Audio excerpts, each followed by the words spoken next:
అక్రమాస్తుల కేసులో అరెస్ట్ అయిన హెచ్ఎండిఏ మాజీ డైరెక్టర్ శివబాలకృష్ణ దర్యాప్తులో ఏసీబీ వేగం పెంచింది. ఈ కేసు దర్యాప్తు ప్రైమరీ రిపోర్టును ప్రభుత్వానికి సమర్పించారు ఏసీబీ అధికారులు.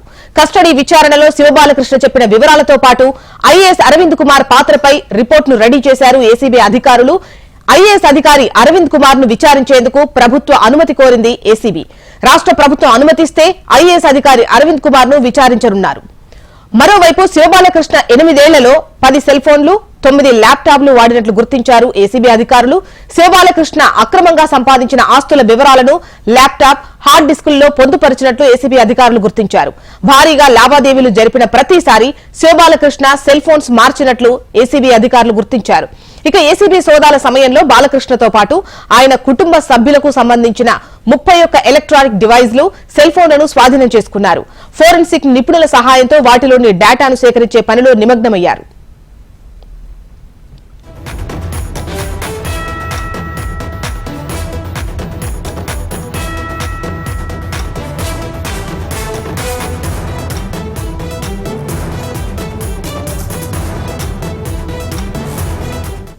అక్రమాస్తుల కేసులో అరెస్ట్ అయిన హెచ్ఎండిఏ మాజీ డైరెక్టర్ శివబాలకృష్ణ దర్యాప్తులో ఏసీబీ వేగం పెంచింది. ఈ కేసు దర్యాప్తు ప్రైమరీ రిపోర్టును ప్రభుత్వానికి సమర్పించారు అధికారులు. కస్టడీ విచారణలో శివబాలకృష్ణ చెప్పిన వివరాలతో పాటు ఐఏఎస్ అరవింద్ కుమార్ పాత్రపై రిపోర్టును రెడీ చేశారు ఏసీబీ అధికారులు. ఇక మరిన్ని వివరాలు అమరేందర్ మనకు అందిస్తారు. అమరేందర్, చెప్పండి, శివబాలకృష్ణ విచారణకు సంబంధించి ఏసీబీ అధికారులు వేగం పెంచినట్లుగా తెలుస్తోంది. దీనికి సంబంధించి మీ దగ్గర డీటెయిల్స్ ఏంటి? జోష్న, ఇప్పటివరకు ఏదైతే ఏసీబీ అధికారులు సంబంధించి 8 రోజుల పాటు జరిగిన విచారణకు సంబంధించి హెచ్ఎండిఏ బాలకృష్ణకు సంబంధించి ఏదైతే వివరాలన్నీ రాబట్టారో వాటన్నింటికి సంబంధించిన ప్రైమరీ రిపోర్ట్ను ప్రభుత్వానికి ఏసీబీ అందజేసింది. 8 రోజుల పాటు జరిగిన విచారణ సందర్భంగా ఎక్కడెక్కడ ఆస్తులు కూడబెట్టాడు, వీటన్నిటికి సంబంధించి కూడా ప్రైమరీ రిపోర్టు ప్రభుత్వానికి అందజేయడంతో ప్రభుత్వం మరికొద్ది రోజుల్లో ఏదైతే అతని వెనుకున్న అధికారుల చిట్టా కూడా దానికి సంబంధించిన లిస్టును కూడా ప్రైమరీ రిపోర్ట్లో పేర్కొంది. ఇప్పుడే ప్రస్తుతానికి మనం చూసుకుంటే ఐఏఎస్ అరవింద్ కుమార్కు సంబంధించి కూడా విచారణకు ప్రభుత్వం కూడా అనుమతి కూడా కోరినటువంటి నేపథ్యం అయితే ఉంది. అయితే ప్రభుత్వం అనుమతిస్తే ఐఏఎస్ అరవింద్ కుమార్ను కూడా విచారించే అవకాశం అయితే కనబడుతుంది. అయితే శివబాలకృష్ణ 8 సంవత్సరాల్లో కూడా 10 సెల్ ఫోన్లతో పాటు 9 ల్యాప్టాప్స్ వాడినట్లు గుర్తించింది. అయితే అక్రమంగా సంపాదించుకున్న ఆస్తుల వివరాలన్నింటినీ కూడా అతనికి సంబంధించిన ల్యాప్టాప్స్, మరోవైపు హార్డ్ డిస్క్లు అన్నింటిలో స్టోరేజ్ చేశారని కూడా ప్రాథమికంగా నిర్ధారించినటువంటి నేపథ్యం అయితే ఉంది. ఏసీబీ సోదాల సమయంలో దాదాపు 31 ఎలక్ట్రిక్ డివైస్తో పాటు సెల్ ఫోన్స్ కూడా స్వాధీనం చేసుకున్నారు. వీటన్నిటికి సంబంధించి కూడా ఫోరెన్స్ నిపుణులకు సంబంధించి సహాయంతో వాటి డేటాను కూడా వెలికి తీసేందుకు ముందుకు వెళ్తున్నామంటూ కూడా ఏసీబీ ప్రైమరీ రిపోర్ట్లో పేర్కొన్నటువంటి నేపథ్యం అయితే ఉంది. అయితే ఇదే కాకుండా అతనికి సంబంధించిన అక్రమాస్తులకు సంబంధించి కూడా 250 కోట్లకు పైగా అక్రమాస్తులు గుర్తించింది. కాబట్టి జనగామ, నల్గొండ, ఇటు రంగారెడ్డి, ఈ చుట్టుపక్కల ఉన్న ప్రాంతాల్లో కూడా దాదాపు భారీగా ఆస్తులు సంపాదించడంతో వాటన్నిటిని కూడా ఏదైతే 250 కోట్లకు పైగా ఉంటుందని కూడా గుర్తించింది. అయితే బహిరంగ మార్కెట్ వాల్యూ కూడా దాదాపు 1000 కోట్లకు పైగా ఉంటుందని కూడా ఏసీబీ అధికారులు చెబుతున్నారు. 210 ఎకరాలకు పైగా వ్యవసాయ భూములు కూడా కొనుగోలు చేసినట్టు తెలుస్తుంది. అయితే ఇదే కాకుండా హెచ్ఎండిఏలో పనిచేసిన అధికారుల దగ్గర కూడా ఏసీబీ అధికారులు వెళ్ళి అక్కడుండి విచారించి కూడా పూర్తి సమాచారాన్ని సేకరించారు. అరవింద్ కుమార్ కు సంబంధించి కూడా ప్రభుత్వ అనుమతి తీసుకుంటారు, ఆ తర్వాత ఆయన్ను కూడా విచారించేటువంటి అవకాశం ఉంది అని తెలుస్తోంది. దీనికి సంబంధించి ఏమైనా అప్డేట్ ఉందంటే ప్రభుత్వానికి అటువంటి రిక్విజిషన్ ఏమైనా పంపారా, అనుమతి తీసుకుంటారా, దానికి సంబంధించి వివరాలు ఎలా ఉన్నాయి? ప్రస్తుతానికి అయితే ఏదైతే కన్ఫెషన్ రిపోర్ట్ ఇచ్చారో కన్ఫెషన్ రిపోర్టుకు సంబంధించి కూడా కీలక అంశాలు వెలుగొచ్చాయి.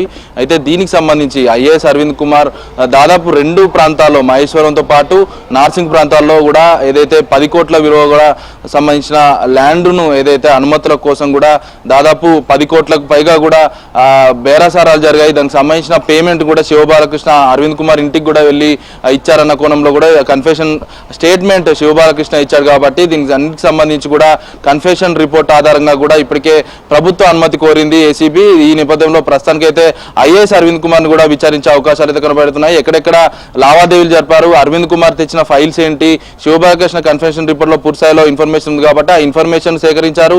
ఎక్కడెక్కడ డబ్బులు ముట్టాయన్న కోణంలో కూడా వాటన్నిటి కూడా ఆధారాలు సేకరించే పనిలో ఇప్పటికే ఏసీబీ పడింది. ప్రైమరీ రిపోర్టుకు సంబంధించి చూసుకుంటే ప్రభుత్వం నుంచి అనుమతి వస్తేనే ఐఏఎస్ అధికారి అరవింద్ కుమార్ ని విచారించే అవకాశాలు అయితే కనబడుతున్నాయి. జోష్న. అండ్ అమరేందర్ బినామీలకు సంబంధించి కూడా ఈవెన్ వాళ్ళ తమ్ముడు అదే విధంగా ఇంకా బంధువుల పేర్ల పైన కూడా పెద్ద ఎత్తున ఆస్తులు ఉన్నాయి. అంటే వాటి అన్నింటితో కలిపి కూడా 250 బహిరంగ మార్కెట్లో అది 1000కి పైనే అన్నటువంటి లెక్కలు తెలుస్తున్నటువంటి క్రమంలో ఈ బినామీల అరెస్ట్ కూడా జరిగినట్టు కొంతమంది అదుపులోకి తీసుకున్నారు. మరి వాళ్ళ విచారణలు ఎంతవరకు వచ్చాయి, దీనికి సంబంధించి డీటెయిల్స్ ఎలా ఉన్నాయి? హెచ్ఎండిఏ మాజీ డైరెక్టర్ సంబంధించిన శివబాలకృష్ణ సోదరుడు నవీన్తో పాటు నవీన్ భార్య అరుణ, మరోవైపు శివబాలకృష్ణ భార్య రమాదేవికి సంబంధించి నలుగురికి సంబంధించి కూడా బినామీ ఆస్తులు ఉన్నాయని కూడా గుర్తించింది. ఇదే కాకుండా శివబాలకృష్ణ మేనల్లుడు భరత్ పేరు మీద కూడా బినామీ ఆస్తులు గుర్తించింది. అయితే నవీన్ కుమార్కి సంబంధించి చూసుకుంటే ఇప్పటికే బినామీలుగా ఉన్న నేపథ్యంలో బినామీకి సంబంధించిన ఆస్తుల వివరాలు చెప్పకపోవడంతో పాటు రిజిస్ట్రేషన్ లాంటి అంశాలన్నిటికీ కూడా, ఎందుకంటే శివబాలకృష్ణకు నవీన్ బినామీగా ఉన్నాడు కాబట్టి విచారణ సమయంలో ఏసీబీకి సహకరించకపోవడంతో నవీన్ కుమార్ ని కూడా అరెస్ట్ చేసి 14 రోజుల పాటు రిమాండ్ తరలించారు. ప్రస్తుతానికైతే నవీన్ భార్యతో పాటు శివబాలకృష్ణ భార్య, శివబాలకృష్ణ సంబంధించిన మేనాలుడు ముగ్గురికి సంబంధించి కూడా బినామీలు గుర్తించిన నేపథ్యంలో వారిని కూడా విచారించే అవకాశాలు అయితే కనబడుతున్నాయి. ప్రస్తుతానికి భరత్ ను కూడా అదుపులోకి తీసుకొని అయితే విచారిస్తున్నారు. అతని సంబంధించి సమగ్ర సమాచారాన్ని సేకరించిన తర్వాత కూడా పూర్తి స్థాయిలో హెచ్ఎండిఏకి సంబంధించిన అక్రమాల ఫైలుకు సంబంధించి బినామీలుగా ఎలా మీరు రిజిస్ట్రేషన్ చేసుకున్నారు, ఎందుకంటే డబ్బులు పెట్టి సేల్ డీడీ రూపంలో రిజిస్ట్రేషన్ చేసుకున్నారా లేకుంటే అక్రమంగా సంపాదించుకున్నారా, వీటన్నిటికి సంబంధించి కూడా భరత్ ను కూడా విచారిస్తున్నారు. భరత్ పేరు మీద కూడా దాదాపు ఒక 2 విల్లాలతో పాటు 3 సంబంధించిన ప్రాంతాల్లో కూడా వ్యవసాయ భూములు కూడా ఉన్నట్లుగా గుర్తించిన నేపథ్యంలో ప్రస్తుతం భరత్ అయితే విచారిస్తున్నారు. మరికొద్ది రోజుల్లో ఏదైతే వాళ్ళ శివబాలకృష్ణ భార్యతో పాటు నవీన్ భార్యను ఇద్దరిని కూడా విచారించే అవకాశాలు అయితే కనబడుతున్నాయి. విచారణకు సంబంధించి కూడా వాళ్ళు క్లారిటీగా రెస్పాన్స్ ఇవ్వకుంటే మాత్రం ఆ ముగ్గురిని కూడా అరెస్ట్ చేస్తామంటూ కూడా ఇప్పటికే ఏసీబీ జేడీ సుధీంద్ర తెలిపిన నేపథ్యం అయితే ఉంది. జోష్న. రైట్ అమరేందర్.